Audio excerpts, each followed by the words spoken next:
Hello friends, welcome to genius classes. So friends, आज मैं आपके लिए लेकर आया हूँ साइंस से रिलेटेड कुछ इंपॉर्टेंट सवाल जो आपको किसी न किसी परीक्षा में देखने के लिए ज़रूर मिलेंगे।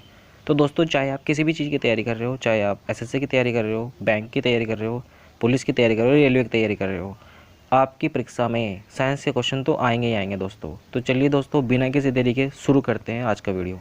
चलिए स्टार्ट करते हैं। पहला क्वेश्चन है हमारा, रेडियो एक्टिविटी की खोज किस वैज्ञानिक ने की थी? रेडियो एक्टिविटी की खोज हेनरी बैकरेल ने की थी, यानी कि क्वेश्चन का फोर्थ ऑप्शन सही हो जाएगा। हेनरी बैकरेल ने रेडियो एक्टिविटी की खोज की थी। अच्छा, रेडियम की खोज किसने की थी? रेडियम की खोज की थी मैडम क्यूरी ने। ये जो आपको तीसरा ऑप्शन दिख रहा है, मैडम क्यूरी, इन्होंने की थी खोज रेडियम की। ठीक है, और इनको दो अलग अलग क्षेत्रों में नोबेल पुरस्कार दिया गया था मैडम क्यूरी को। ठीक है, फिजिक्स के और केमिस्ट्री के क्षेत्र में, ये भी आपको ध्यान रखना है। नेक्स्ट सवाल पर चलते हैं, हम देख लेते हैं नेक्स्ट सवाल क्या है। नेक्स्ट सवाल हमारा, एंटीसेप्टिक सर्जरी का सूत्रपात किसने दिया था? तो एंटीसेप्टिक सर्जरी का सूत्रपात जोसेफ लिस्टर ने दिया था, यानी कि इस क्वेश्चन का सी ऑप्शन सही हो जाएगा।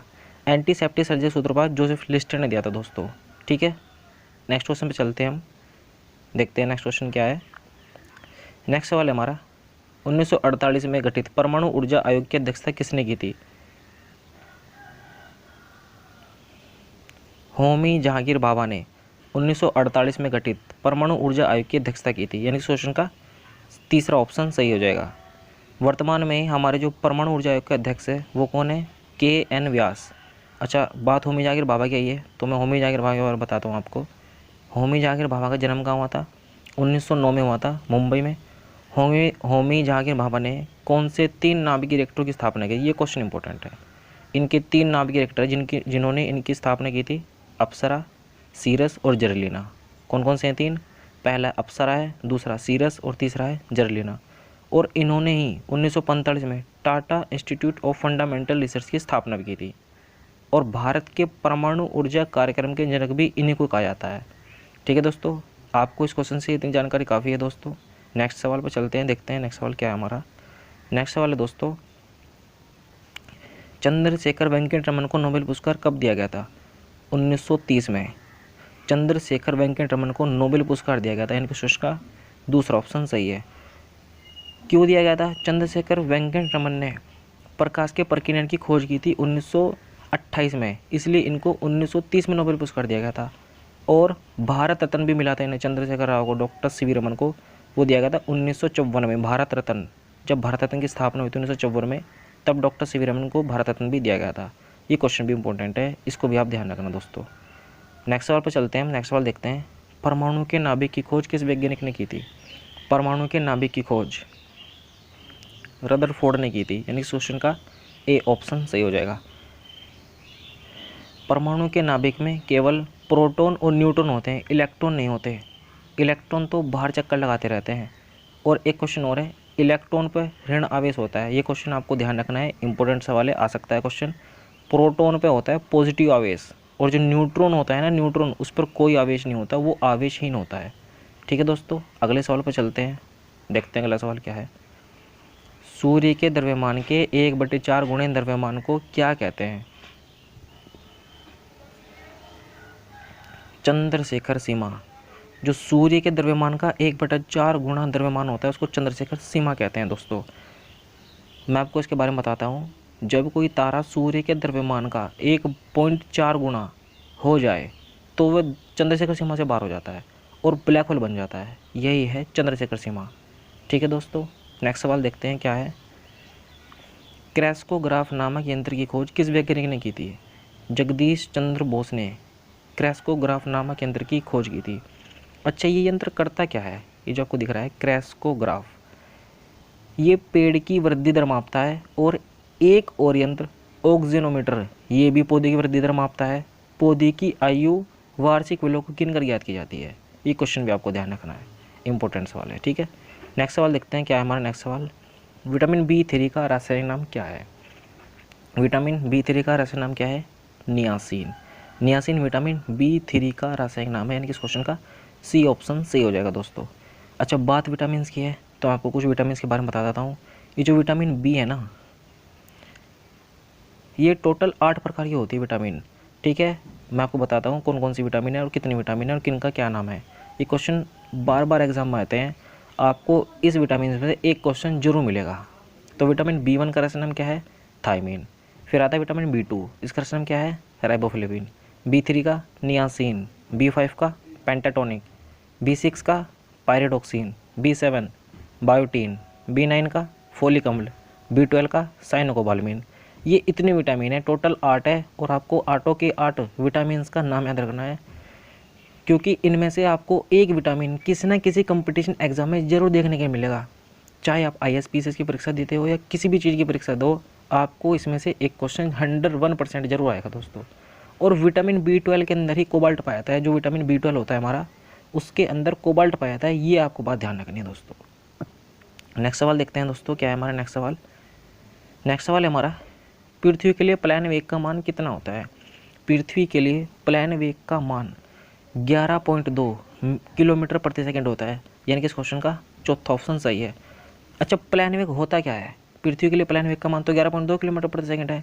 देखो, कोई वस्तु, अगर मैं किसी वस्तु को इतनी स्पीड से फेंके, या हम कोई अपने यान को इतनी स्पीड से छोड़े कि वो पृथ्वी के गुरुत्वाकर्षण केंद्र से बाहर निकल जाए, पृथ्वी पर वापस लौट कर आए, उसी को कहते हैं पृथ्वी का प्लान वेग।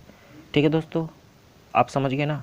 अच्छा, चंद्रमा के लिए प्लान वेग का मान कितना होता है? ये भी क्वेश्चन इंपॉर्टेंट है। चंद्रमा के लिए होता है 2.5, कितना होता है? 2.5 किलोमीटर प्रति सेकंड। और सबसे ज़्यादा जो प्लान वेग का मान होता है वो होता है सूर्य पे। सूर्य पे प्लान वेग का मान कितना होता है? 42 किलोमीटर प्रति सेकंड दोस्तों। नेक्स्ट सवाल पे चलते हैं हम दोस्तों। नेक्स्ट सवाल देख लेते हैं, हमारा नेक्स्ट सवाल क्या है दोस्तों। तो दोस्तों नेक्स्ट सवाल है हमारा, ओजोन परत। ओजोन परत किस मंडल में पाई जाती है? तो ओजोन परत स्ट्रेटोस्फियर के अंदर पाई जाती है, यानी कि इस क्वेश्चन का सेकंड ऑप्शन सही हो जाएगा। अच्छा, ये तो इंग्लिश का वर्ड है स्ट्रेटोस्फियर।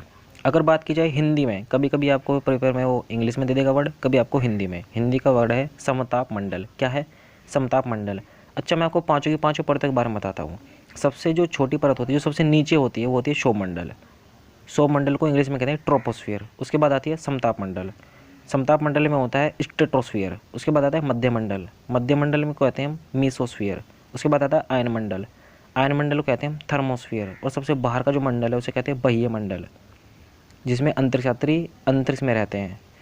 ठीक है दोस्तों, आपको इस क्वेश्चन से जानकारी रिलेटेड काफ़ी है दोस्तों। अगले सवाल पर चलते हैं, देखते हैं क्या है अगला सवाल। नेक्स्ट सवाल है दोस्तों, विटामिन डी का रासायनिक नाम क्या है? विटामिन डी का रासायनिक नाम है कैल्सीफेरोल, यानी कि इस क्वेश्चन का तीसरा ऑप्शन सही हो जाएगा दोस्तों। विटामिन डी का रासायनिक नाम कैल्सीफेरोल है। और विटामिन ए का जो रासायनिक नाम है वो क्या है दोस्तों? वो है रेटिनॉल। क्या है? रेटिनॉल। विटामिन ए का रासायनिक नाम क्या होता है? रेटिनॉल। और विटामिन बी को कहते हैं थायमीन। ये जो थायमीन है, ये है कौन सी है? विटामिन बी का रासायनिक नाम है, ये बी है दोस्तों। ठीक है। और टोकोफेरोल है, यह है विटामिन ई का रासायनिक नाम, टोकोफेरोल। अच्छा, जब बात विटामिन की आई है तो मैं आपको विटामिन के बारे में बताता हूँ। विटामिन की खोज किस वैज्ञानिक ने की थी? विटामिन की खोज की थी फंक ने। विटामिन ए और विटामिन बी, इन दोनों की खोज मैकुलन ने की थी। विटामिन सी की खोज किस वैज्ञानिक ने की थी? हॉलकट ने। और विटामिन डी की खोज किसने की थी? हॉपकिंस ने। ठीक है दोस्तों, नेक्स्ट सवाल चलते हैं, देखते हैं नेक्स्ट सवाल क्या है। क्वेश्चन नंबर 11 है हमारा, विटामिन बी की खोज किसने की थी? विटामिन बी की खोज मैकुलन ने की थी दोस्तों। किसने की थी? मैकुलन ने। जैसे मैंने आपको भी ऊपर क्वेश्चन में बताया, विटामिन बी की खोज मैकुलन ने की थी। और इसका जो रासायनिक नाम होता है वो होता है थायमीन। क्या होता है? थायमीन। जिस तरह से दोस्तों मैं आपको पढ़ा रहा हूँ ना, एक क्वेश्चन से कई क्वेश्चन निकाल करके आपको भी इसी तरह से पढ़ना है, क्योंकि आपको रटना नहीं है, आपको सिर्फ समझना है और चेन बना करके याद करना है। चेन बना करके याद करोगे तो आपको जल्दी याद होगा और वो ज़्यादा दिनों तक याद रह पाएगा।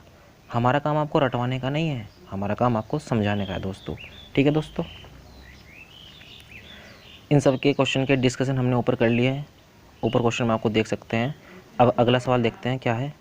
12 क्वेश्चन है हमारा, किसने बताया था कि पृथ्वी अपनी अक्ष पर घूमती है और सूर्य के चारों ओर परिक्रमा करती है दोस्तों?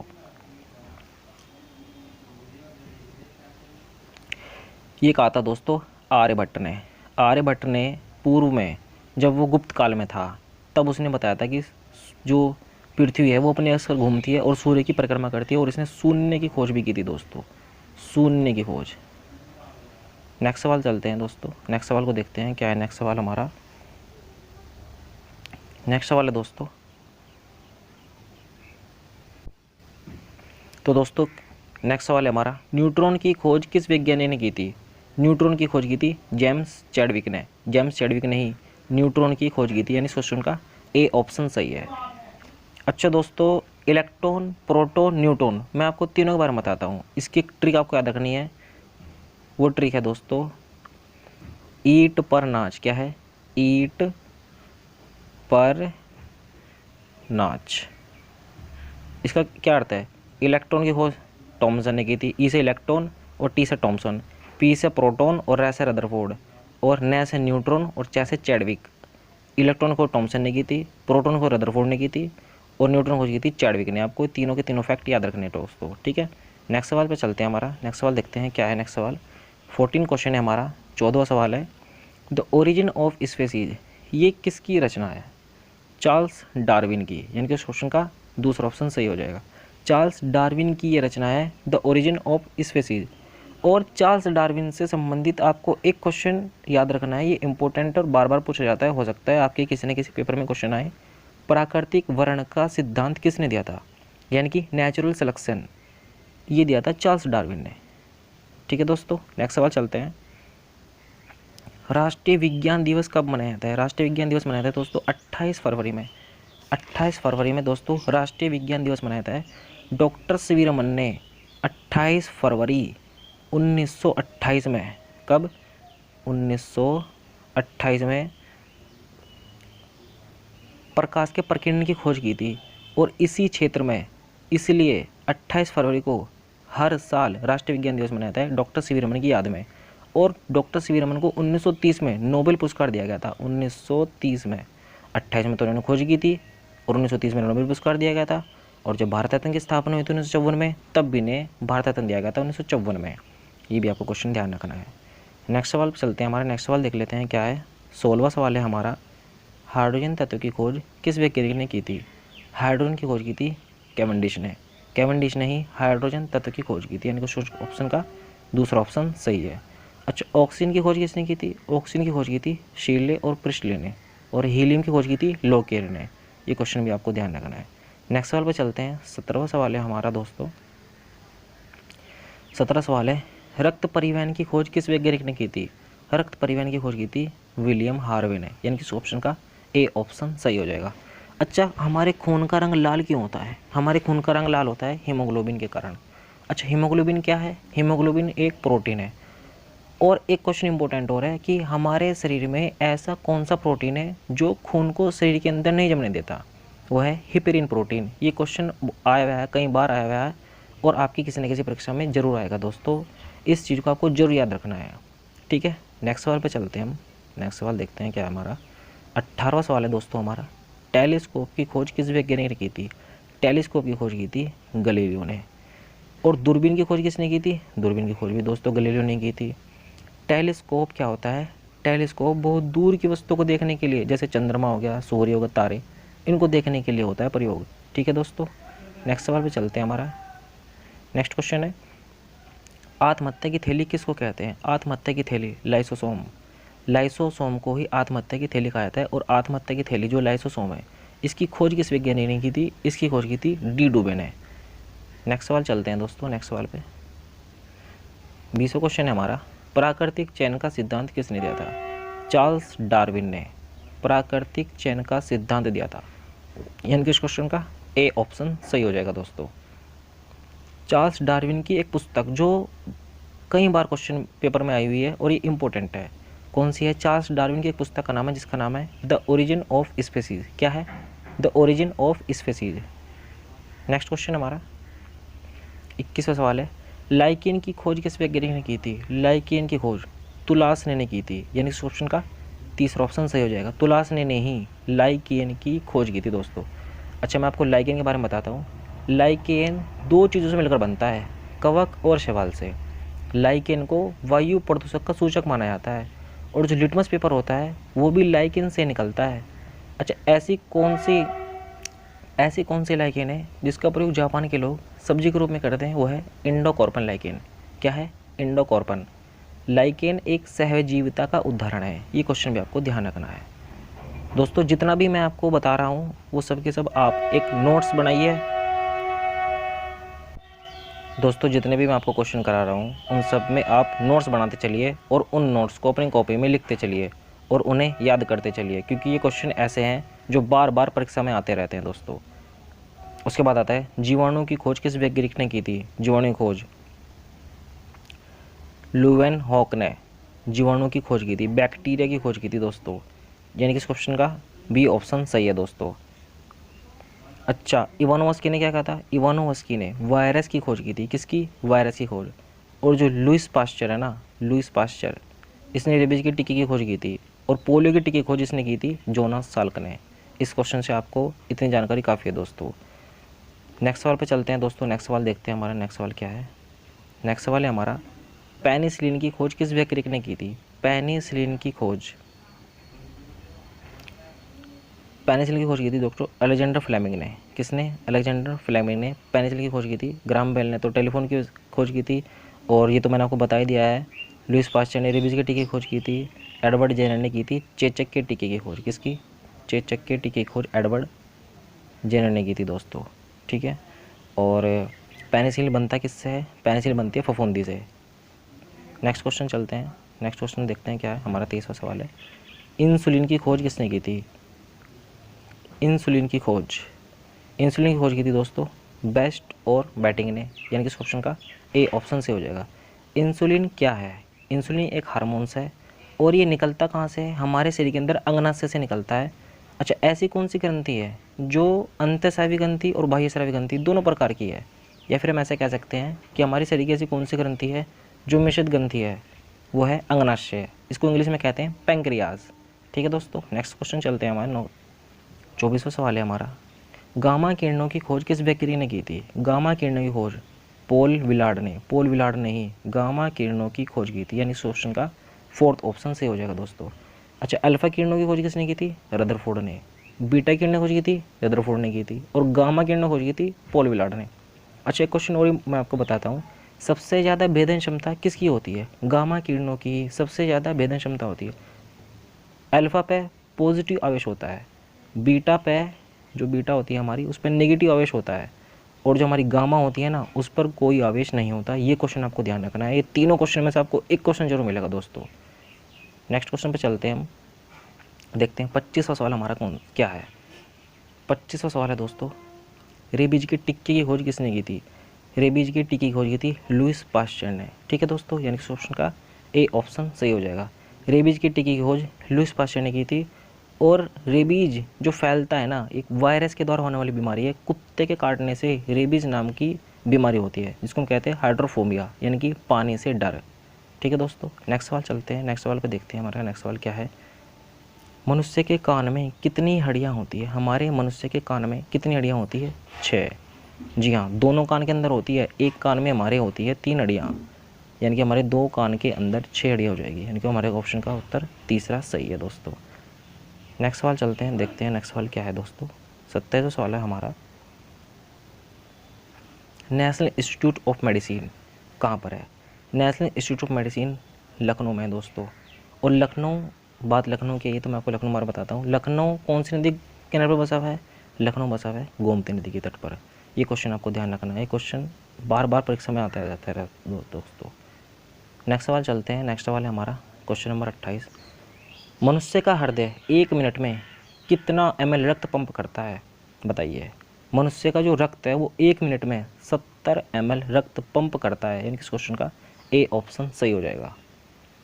हमारा जो हृदय है ना, वो 1 मिनट में 72 बार धड़कता है दोस्तों। ठीक है। और 70 ml रक्त पंप करता है। ये क्वेश्चन ध्यान रखना है। मनुष्य के हृदय में 4 चैम्बर होते हैं। जितने भी स्तनधारी है, यानी कि मैमल्स है, जैसे मनुष्य हो गया और व्हेल हो गया, डॉल्फिन हो गया, इन सभी में 4 चैम्बर होते हैं हृदय के अंदर। अच्छा, मनुष्य के हृदय का वजन कितना होता है? 350 ग्राम। और जो जलीय जीव होता है, जैसे मछली है, उसके शरीर के अंदर जो हृदय है उसमें 2 चैम्बर होते हैं, और कॉकरोच के अंदर होते हैं 13। ये क्वेश्चन आपको ध्यान रखना है दोस्तों। चलते हैं नेक्स्ट सवाल पे। नेक्स्ट सवाल देख लेते हैं क्या हमारा। नेक्स्ट सवाल है हमारा 29वां सवाल है मनुष्य के मस्तिष्क का सबसे बड़ा भाग कौन सा है। मनुष्य के मस्तिष्क का सबसे बड़ा भाग है प्रमस्तिष्क, यानी कि इस क्वेश्चन का ए ऑप्शन सही हो जाएगा। अग्र देखो, मस्तिष्क के 3 पार्ट होते हैं, अग्र मस्तिष्क, मध्य मस्तिष्क और पश्च मस्तिष्क। प्रमस्तिष्क बड़ा भाग होता है, इसको हम कहते हैं सेरिब्रम। इसका क्या काम है? याददाश्त, चेतना, विवेक, बुद्धि, चतुराई, ये इन सब का केंद्र है। एक होता है सेरिबेलम, जो छोटा भाग होता है, जो पीछे की तरफ मतलब पीछे की तरफ होता है हमारे, उसका क्या काम है? चलना फिरना, बोलना चालना, इन सब का केंद्रक है। अच्छा, मनुष्य के मस्तिष्क का वजन कितना होता है? 1350 से 1400 ग्राम होता है मनुष्य का मस्तिष्क का वजन। मनुष्य के मस्तिष्क का अध्ययन किस में होता है? फ्रेनोलॉजी में मस्तिष्क का अध्ययन होता है।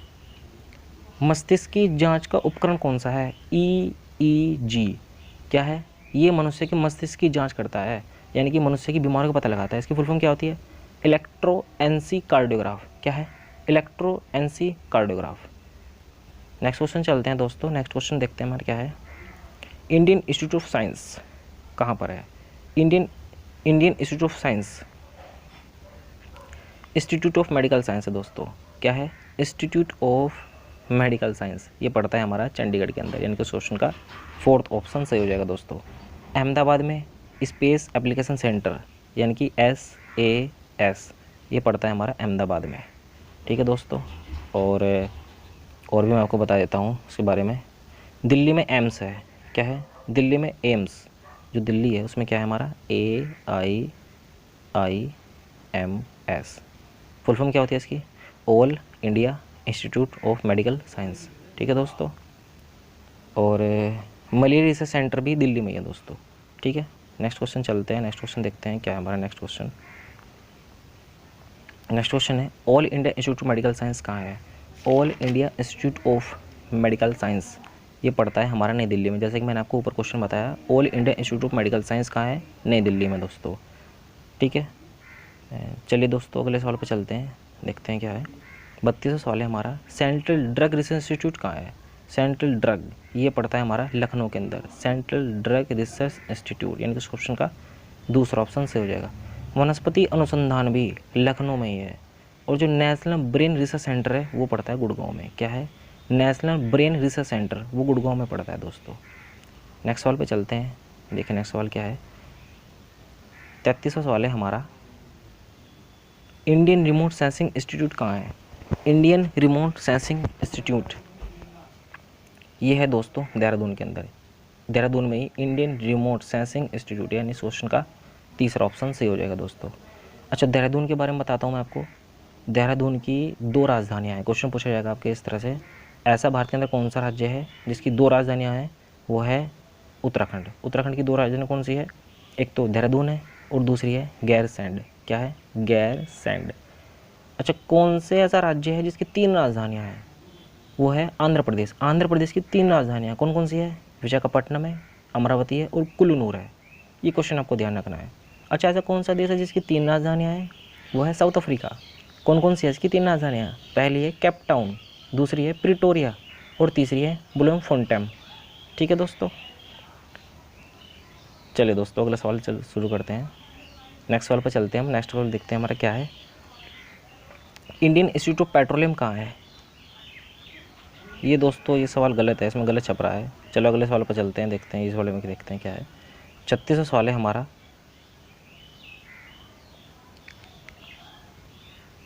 साहा परमाणु न्यूक्लियर संस्थान कहाँ है? साहा परमाणु न्यूक्लियर संस्थान है कोलकाता के अंदर। कोलकाता में साहा परमाणु संस्थान है, और इसकी जो स्थापना हुई थी वो हुई थी 1949। कब हुई थी? 1949 में इसकी स्थापना हुई थी। और जो साहा परमाणु संधान संस्थान है, इसका संस्थापक कौन माना जाता है? इसका संस्थापक है मेघनाथ साहा, और उसका मुख्यालय तो आपको पता ही है, कलकत्ता में इसका मुख्यालय पड़ता है, वहीं पर ही है। नेक्स्ट सवाल देखते हैं, नेक्स्ट सवाल पर चलते हैं क्या है। 37वां सवाल है हमारा, भारत में इसरो की स्थापना कब हुई थी? भारत में इसरो की स्थापना 1969 के अंदर, यानी कि इस ऑप्शन का बी ऑप्शन से हो जाएगा। 1969 में भारत के अंदर इसरो की स्थापना हुई थी दोस्तों। अच्छा, इसरो की फुल फॉर्म क्या है? इसरो फुल फॉर्म होती है इंडियन स्पेस रिसर्च ऑर्गेनाइजेशन। आपको कभी कभी पेपर में दे देगा कि इसरो की स्थापना कब हुई थी, कभी आपको 15 अगस्त भी दे देगा, यानी कि दिन भी दे दे, आपको महीना भी दे दिया और तारीख भी दे दी, तो आप बताओगे 15 अगस्त 1969 में। ठीक है दोस्तों, इसरो फुल फॉर्म हो गई। और मैं आपको कुछ फैक्ट इंपॉर्टेंट बता देता हूँ 1969 से संबंधित। आप इन्हें ध्यान से सुनिए और अपनी कॉपी में नोट करते रहिए। नील आर्मस्ट्रांग चंद्रमा पर पहुंचा था पहली बार 1969। जो पहली बार चंद्रमा पर उतरा था ना नील आर्मस्ट्रांग, वो भी 1969 में पहुंचा था। और 1969 में बैंकों का राष्ट्रीयकरण हुआ था। 1969 में अर्थशास्त्र के क्षेत्र में नोबेल पुरस्कार दिया जाने लगा था दोस्तों। पहले नोबेल पुरस्कार दिया जाता था 5 क्षेत्रों में, लेकिन अब 6 क्षेत्रों में दिया जाता है दोस्तों। उनमें 6 क्षेत्र कौन कौन से हैं दोस्तों? वे 6 क्षेत्र मैं आपको बताता हूँ। फिजिक्स, केमिस्ट्री, बायोलॉजी, साहित्य, अर्थशास्त्र और शांति। और 1969 में पहला दादा साहब फाल्के पुरस्कार दिया गया था देविका रानी को।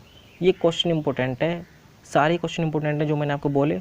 इनको आप अपने नोट्स बनाइए, उसमें लिखिए और बार बार रिवाइज कीजिए। आपको किसी न किसी परीक्षा में ये क्वेश्चन जरूर मिलेंगे और आपके लिए हेल्पफुल साबित होंगे दोस्तों। तो चलिए दोस्तों अगला सवाल देखते हैं। अगला सवाल है हमारा 38वां सवाल है, किसी विटामिन को हार्मोन्स भी कहा जाता है? विटामिन डी को। ये एक ऐसी विटामिन है जिसको हम हार्मोन्स भी कहते हैं, यानी कि इस क्वेश्चन का 4th ऑप्शन सही है दोस्तों। मैंने आपको रसायन नाम बता दिए थे सबके। विटामिन ए का क्या था, विटामिन बी का, विटामिन सी का, विटामिन डी का। आप इन्हें वापस दोहराइए, याद कीजिए, जो आपने लिखे हुए हैं उसे याद कीजिए दोबारा। चलिए अगले सवाल पर देखते हैं ये क्या है।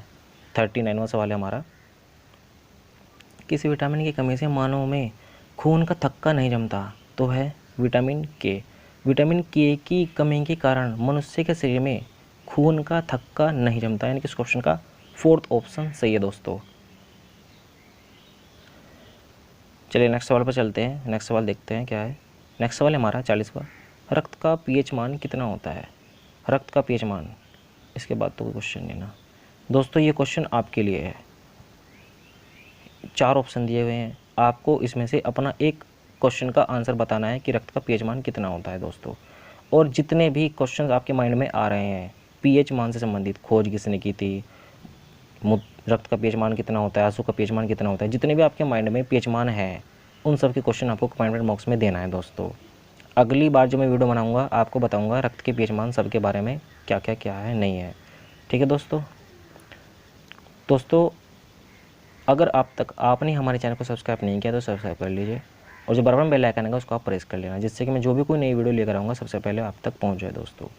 आज के लिए इतने दोस्तों, मिलते हैं अगली वीडियो में। अगर आपको हमारा वीडियो अच्छा लगा है, हेल्पफुल लगा है, तो आप हमारे वीडियो को लाइक कीजिए, शेयर कीजिए, अपने दोस्तों में शेयर कीजिए, अपने व्हाट्सएप रिलेटेड ग्रुप में शेयर कीजिए और हमें मोटिवेट कीजिए, लाइक कीजिए और कमेंट कीजिए दोस्तों। आज के लिए इतना ही, मिलते हैं अगली वीडियो में। Thanks for watching.